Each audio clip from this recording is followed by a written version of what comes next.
Frères et sœurs, je suis encore une fois très heureux de vous retrouver dans cette vidéo, cette fois-ci pour la vidéo numéro 79.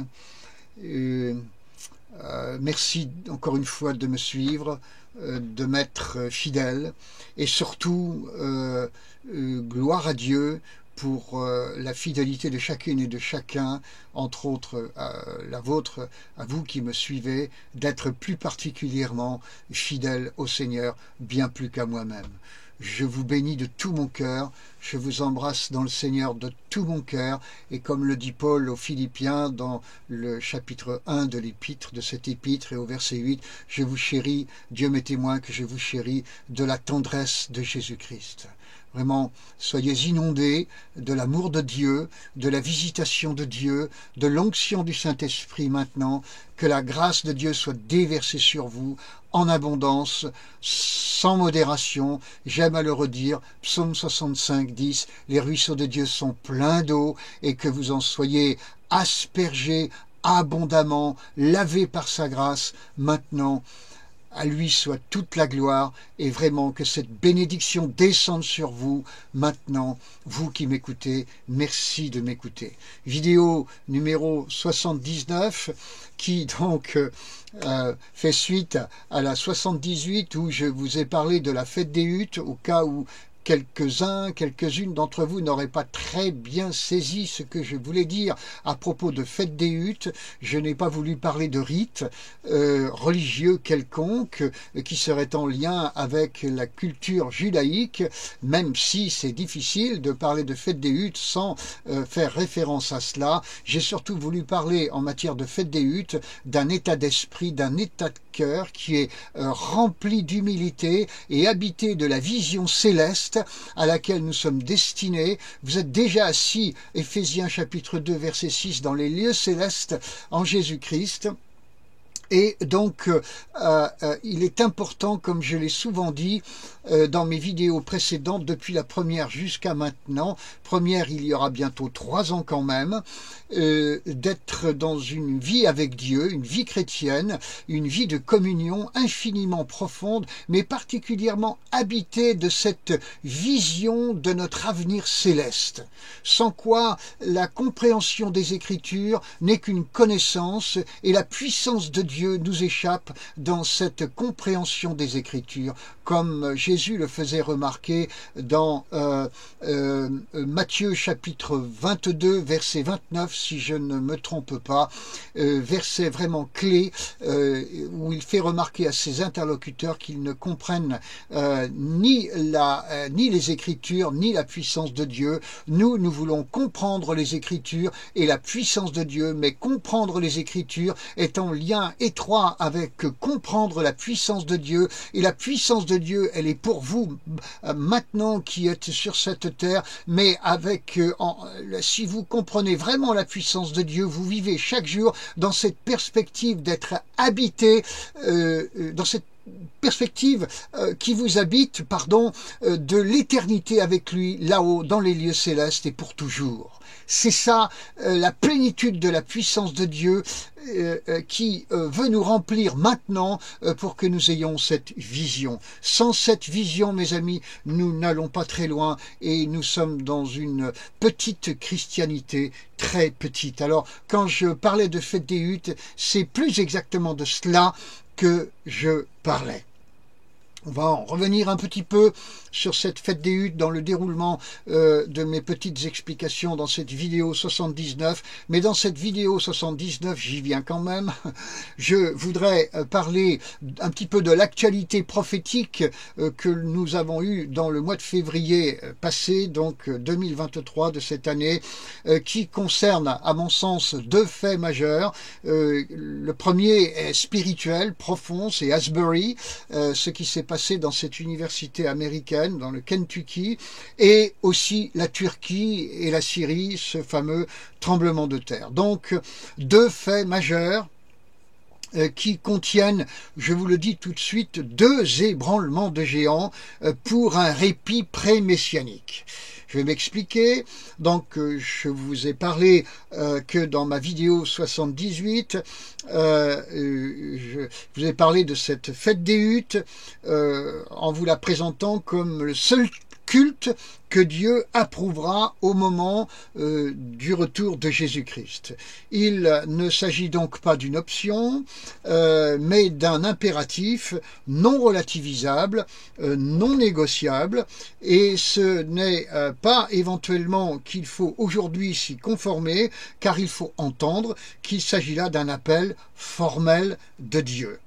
Ce qui s'est passé à Asbury dans le Kentucky vient magistralement le confirmer d'ailleurs. En effet, l'esprit d'Asbury n'est pas revendicable par une église quelconque, par une confession d'église quelconque, ne s'est pas situé dans des locaux confessionnels quelconques ou particuliers, mais dans les locaux d'une université historiquement chrétienne, en dehors et également dehors sur son campus en plein air, parce qu'il y avait tellement de monde que la plupart étaient dehors, donc sans mur particulier, ainsi comme une forme de fête des huttes.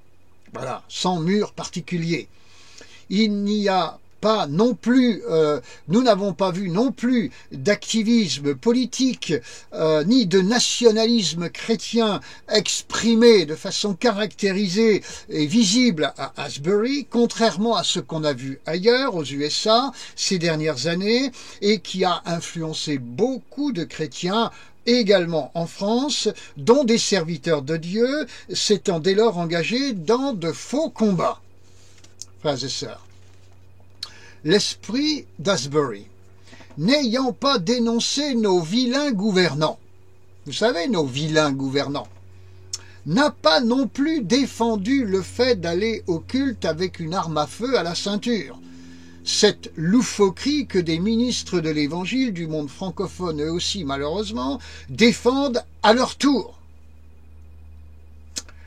L'esprit d'Asbury s'est montré simple, dépouillé matériellement, sans recherche de védétariat du ministère, sans manipulation financière, par des appels aux dons intempestifs et obsessionnels.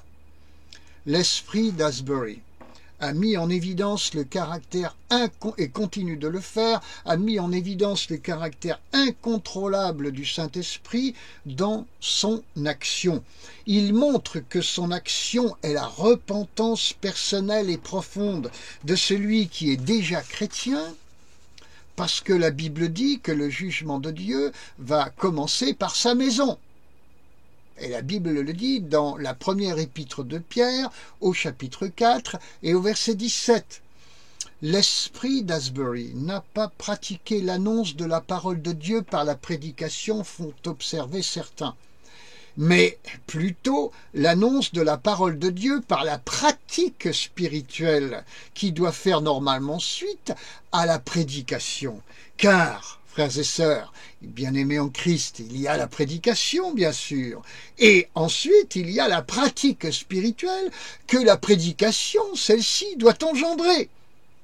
C'est Jacques, au chapitre 1, versets 22 à 25, qui nous le dit. L'esprit d'Asbury est digne d'approbation, frères et sœurs, car il génère plus d'amour pour Dieu dans les cœurs de celles et ceux qui se sont laissés toucher par cet esprit. Il y a un problème à cela?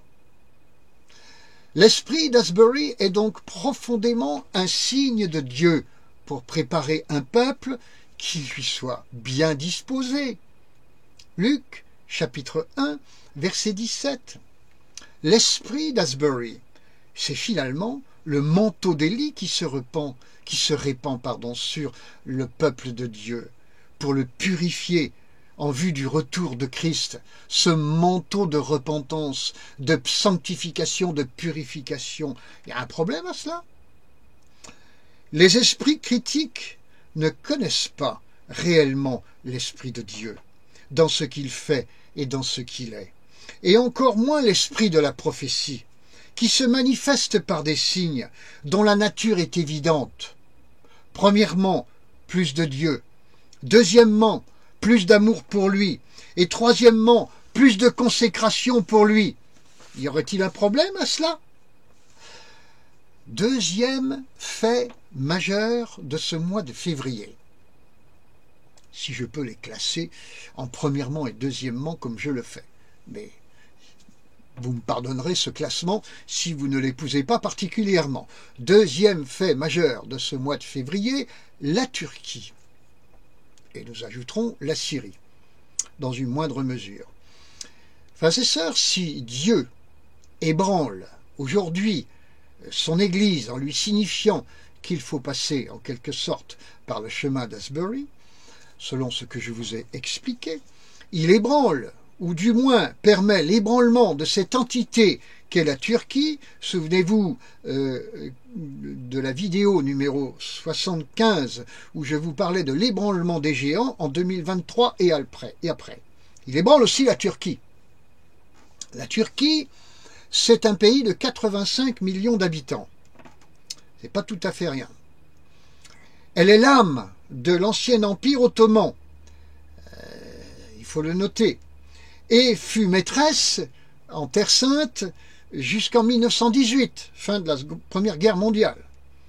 Elle est le septentrion d'Israël et se trouvera impliquée dans la bataille finale pour Jérusalem. Le président turc, M. Erdogan, s'est souvent montré agressif ces dernières années. Depuis le tremblement de terre, il l'est un peu moins. Et avait tenté d'occuper la scène internationale, notamment dans le conflit Russie-Ukraine. Maintenant, il faut comprendre que si le conflit Russie-Ukraine constitue aujourd'hui et depuis une année un retardement pour la bataille finale de Jérusalem, vidéo numéro 53, désormais l'état actuel de la Turquie après ce tremblement de terre est un second retardement, c'est-à-dire un nouveau répit pour Jérusalem et Israël. Autrement dit, je vous le dis en rouge, Dieu ajoute du temps à Israël pour aller lui aussi vers un retour à la fête des huttes, ou vers un Asbury time, dirais-je. Matthieu, chapitre 24, verset 7. Jésus prévient à propos des tremblements de terre dans ce verset. Frères et sœurs, celui de février est le plus puissant en magnitude jamais constaté depuis très longtemps dans cette région du monde. Il s'est fait sur 3 jours distincts, le 6 février, le 20 février et le 27 février. Sur ces 3 jours, il y a eu 5 séismes, avec environ 45 000 morts en Turquie et 6 000 en Syrie. Suite à ces tremblements de terre, 69 pays ont envoyé des secouristes. Je vous donne les 4 premiers. Le premier, c'est l'Azerbaïdjan, voisine de la Turquie, qui a 10 millions d'habitants et qui a envoyé 725 membres, 725 secouristes. Le second, c'est Israël, 8-9 millions d'habitants et qui a envoyé 450 secouristes. Le troisième, 1,4 milliard d'habitants, c'est l'Inde, 252 membres secouristes. Et le quatrième pays, c'est la France, avec 204 personnels secouristes qu'elle a envoyés. Ouais. Je voudrais premièrement souligner la performance d'Israël, le pays le moins peuplé de ces 4 que je viens de citer, qui a envoyé 450 membres de son personnel secouriste dans ce pays qui ne lui est pas très amical, plutôt franchement hostile. On peut bien critiquer les Juifs dans leur ensemble dans le monde pour des tas de raisons, faire de l'antisémitisme à tout crin, mais là on voit Israël qui est le deuxième pays sur 69 à envoyer des secouristes dans un pays qui ne lui est pas très amical. Autrement dit, chez potentiellement un ennemi et réellement Bible en main, Ancien Testament en main, chez un ennemi à venir. Eh bien moi je dis chapeau Israël, chapeau les Juifs, applaudissements, félicitations. Je suis très fier d'eux en ce qui me concerne. Je suis également fier de la France qui envoie quand même 204 secouristes et qui est 4e au classement.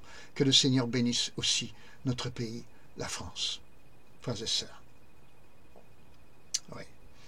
Je voudrais préciser que la région qui a été touchée en Turquie est grande, superficiellement donc, comme la Hongrie. Je ne sais pas si vous voyez.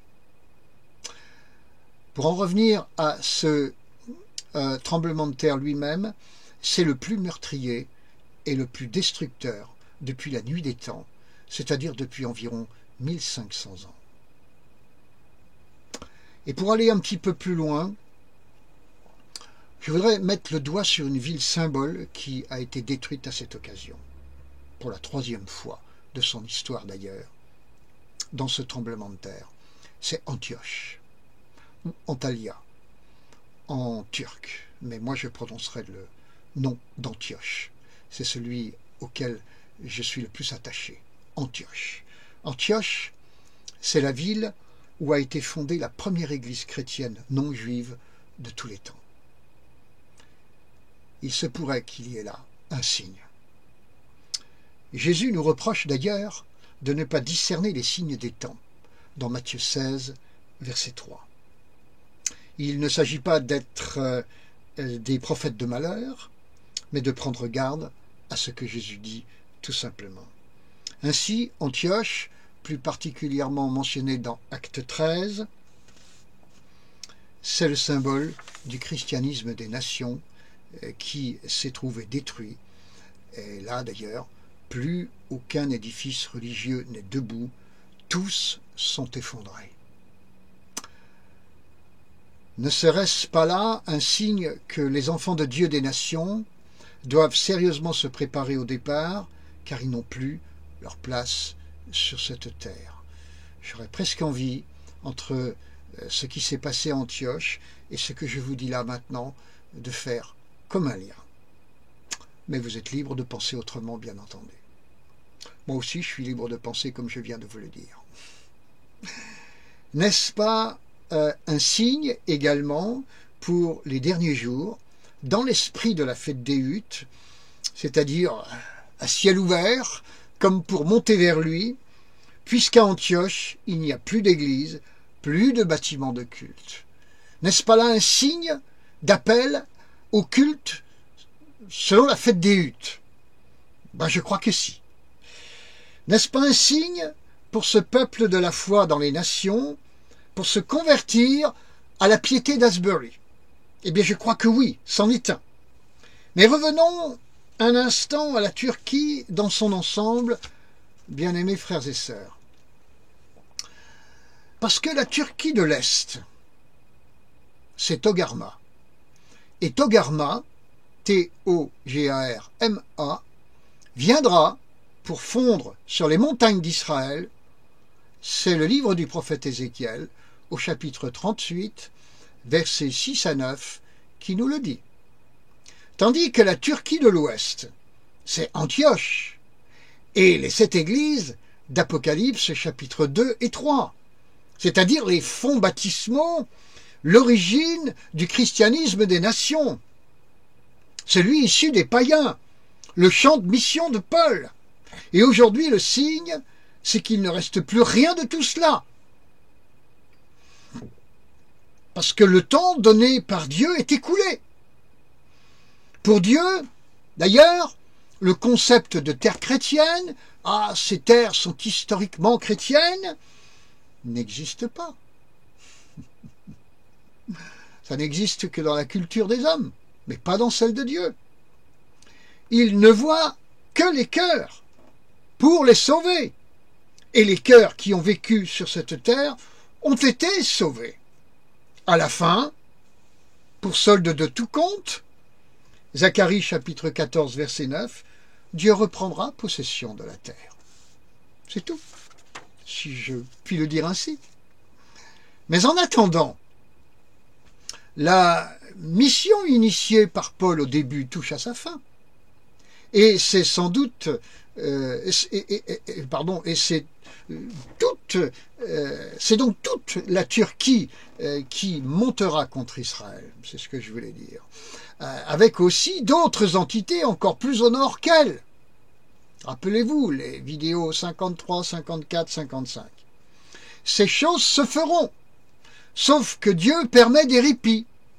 Il faut dire aussi que toute entité hostile à Israël s'expose à beaucoup de malheurs, d'où ces calamités en Turquie et en Syrie. En conclusion de ce propos, je vous suggère Proverbes chapitre 12 verset 19. Plutôt dans la version d'Osterwald, cette traduction protestante du XIXe siècle, à savoir Proverbes chapitre 12 verset 19.